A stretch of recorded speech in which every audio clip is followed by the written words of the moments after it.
यशस्यज्ञविनाशनलिङ्गं तत्प्रणमामि सदा शिवलिङ्गम्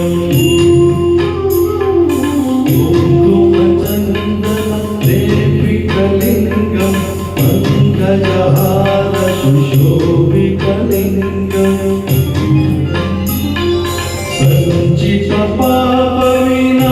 सञ्चितपापविनाशनलिङ्गं तत्प्रणमामि सदा शिवलिङ्गम्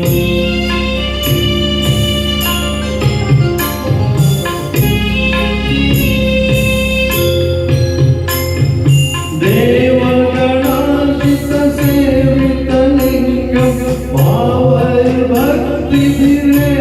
च लिङ्गं दिनकरकोटिप्रभाकरलिङ्गं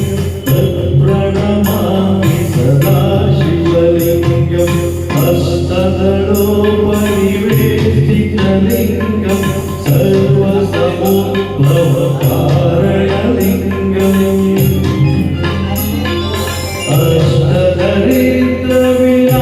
अष्टदरिद्रविनाशनलिङ्गं तत्प्रणमामि सदा शिवलिङ्गम्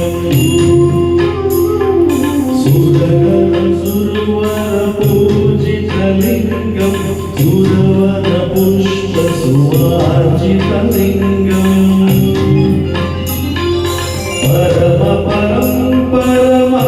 परमपरमात्मकलिङ्गं तत्प्रणमामि सदा शिवलिङ्गम् लिङ्गाष्टकं दिनं पुण्यं यः पठेच्छत् शिवसन्निधौ